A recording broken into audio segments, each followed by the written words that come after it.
Chapter 54. He leaned forward after a long silence and turned up the lamp, then stared at me.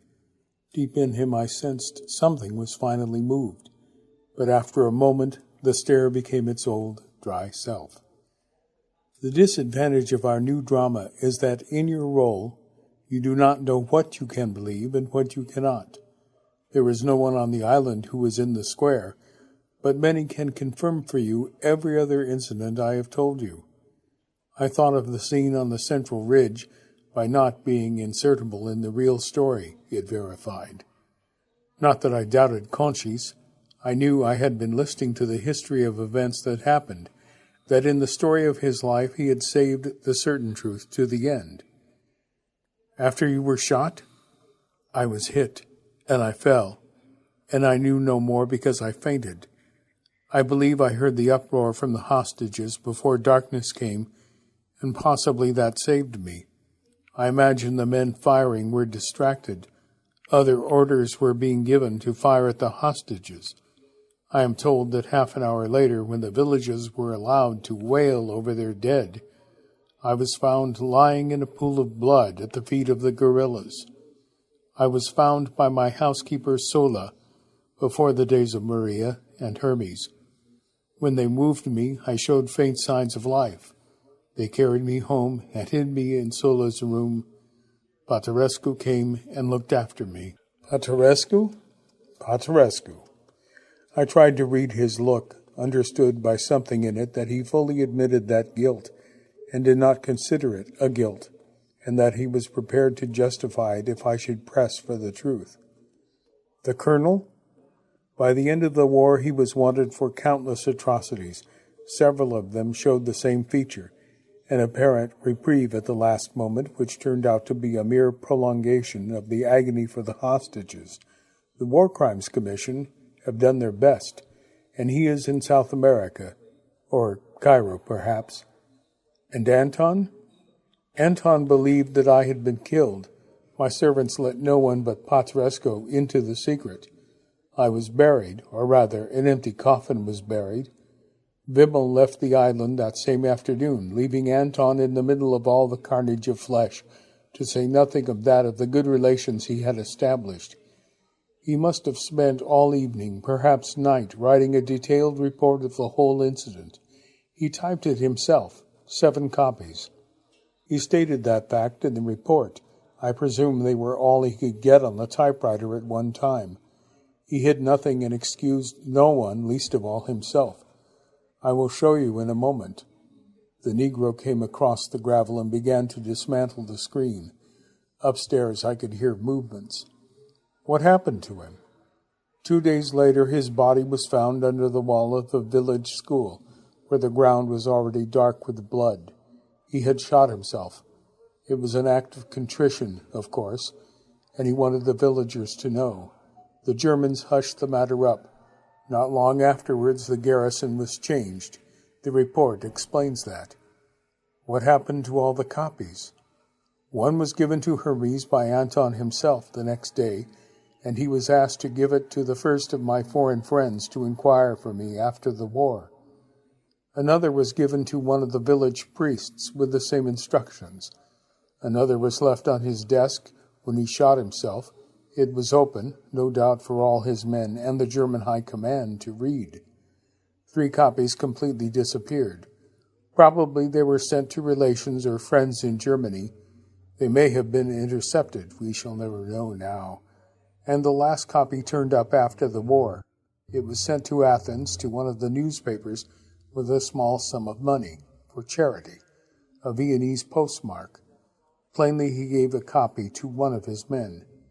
It was published? Yes, certain parts of it. Was he buried here?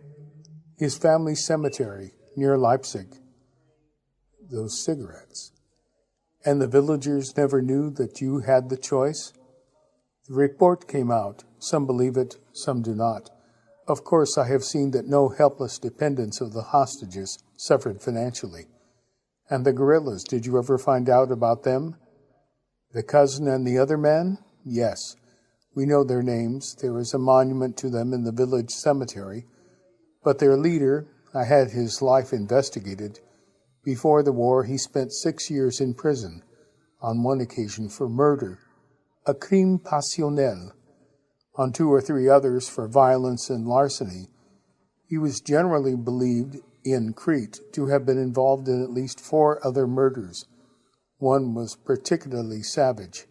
He was on the run when the Germans invaded. Then he performed a number of wild exploits in the southern Peloponnesus. He seems to have belonged to no organized resistance group, but to have roamed about killing and robbing. In at least 2 proven cases, not Germans, but other Greeks. We traced several men who had fought beside him. Some of them said that they had been frightened of him, others evidently admired his courage, but not much else. I found an old farmer in the Mani who had sheltered him several times, and he said, "Kakurgos ma Elenas," a bad man, but a Greek. I keep that as his epitaph. A silence fell between us. Those years must have strained your philosophy. The smile. On the contrary, that experience made me fully realize what humor is. It is a manifestation of freedom. It is because there is freedom that there is the smile. Only a totally predetermined universe could be without it. In the end, it is only by becoming the victim that one escapes the ultimate joke, which is precisely to discover that by constantly slipping away, one has slipped away. One exists no more, one is no longer free. That is what the great majority of our fellow men have always to discover, and will have always to discover. He turned to the file. But let me finish by showing you the report that Anton wrote. I saw a thin-stitched sheaf of paper, a title page. Bericht über die von deutschen Besetzungstruppen unmenschliche Grausamkeiten. There is an English translation at the back. I turned to it and read, Report of the inhuman atrocities committed by German occupation troops under the command of Colonel Dietrich Wimmel on the island of Fraxos between September 30th and October 2nd, 1943. I turned a page. On the morning of September 29th, 1943, 4 soldiers of No. 10 Observation Post, Argolis Command, situated on the cape known as Barani on the south coast of the island of Fraxos, being off duty, were given permission to swim.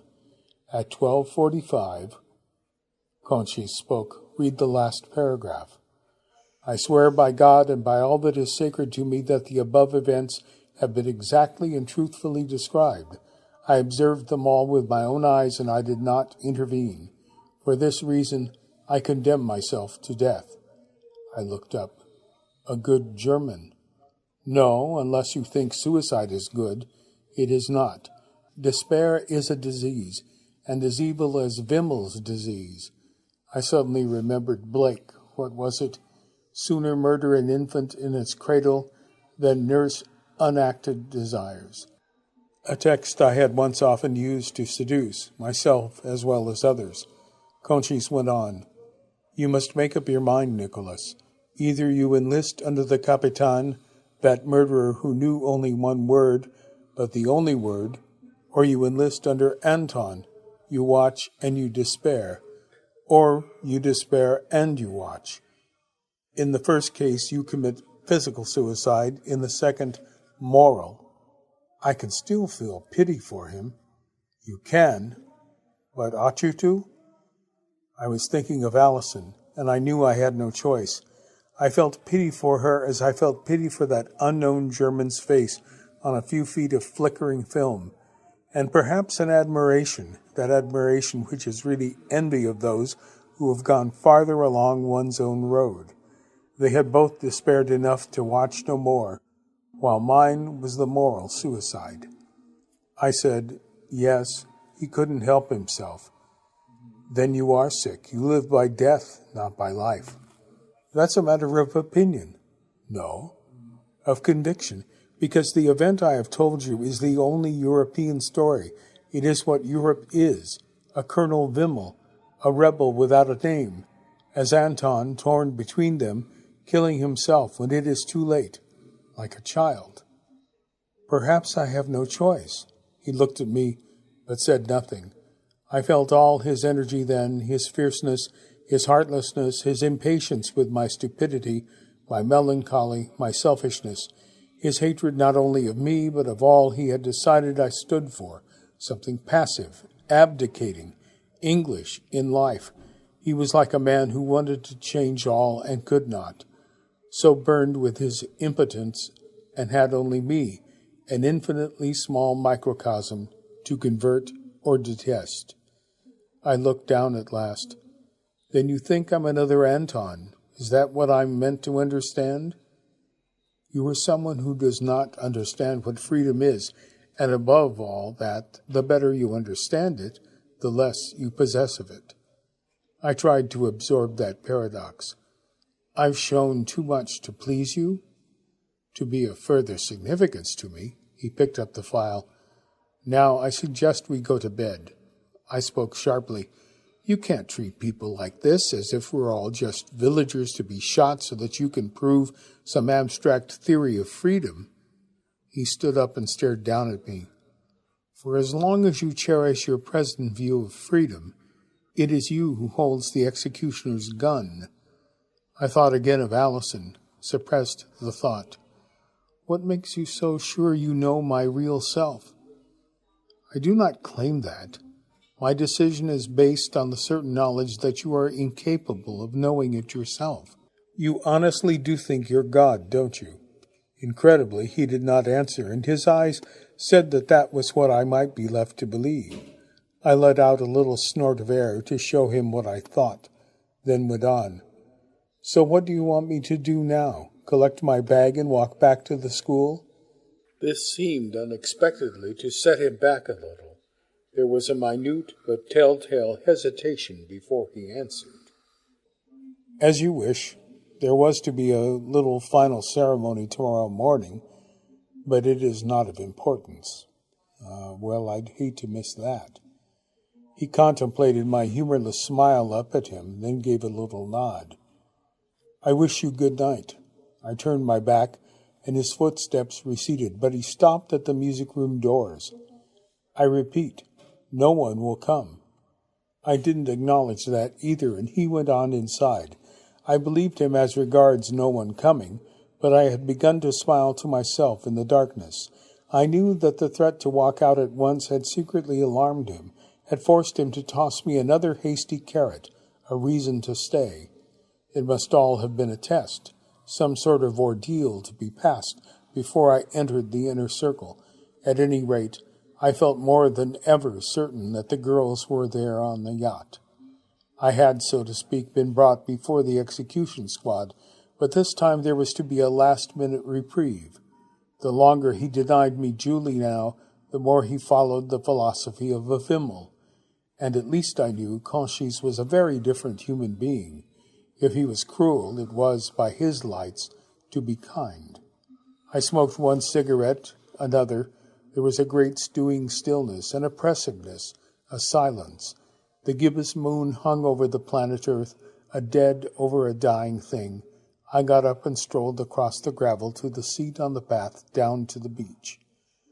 I had not expected such a finale, the statue of stone in the comic door. But then he couldn't have known of its secret relevance to me. He had simply guessed that for me freedom meant the freedom to satisfy personal desire, private ambition. Against that, he set a freedom that must be responsible for its actions, something much older than the existentialist freedom I suspected, a moral imperative, an almost Christian concept, certainly not a political or democratic one. I thought back over the last few years of my life, the striving for individuality that had obsessed all my generation after the limiting and conforming years of the war, our retreat from society, nation, into self. I knew I couldn't really answer his charge, the question his story posed, and that I could not get off by claiming that I was a historical victim, powerless to be anything else but selfish, or I should not be able to get off from now on. It was as if he had planted a bandiera in my shoulder, or a succubus on my back, a knowledge I did not want. Once more my mind wandered in the gray silences of the night, not to Julie, but to Allison. Staring out to sea, I finally forced myself to stop thinking of her as someone still somewhere, if only in memory, still obscurely alive, breathing, doing, moving, but as a shovelful of ashes already scattered, as a broken link, a biological dead end, an eternal withdrawal from reality, a once complex object that now dwindled, left nothing behind except a smudge like a fallen speck of soot on a blank sheet of paper. As something too small to mourn, the very word was archaic and superstitious, of the age of Brown or Hervey, yet Donne was right. Her death detracted, would forever detract from my own life. Each death laid a dreadful charge of complicity on the living. Each death was incongenerous, its guilt irreducible, its sadness immortal, a bracelet of bright hair about the bone. I did not pray for her because prayer has no efficacy. I did not cry for her or for myself because only extroverts cry twice.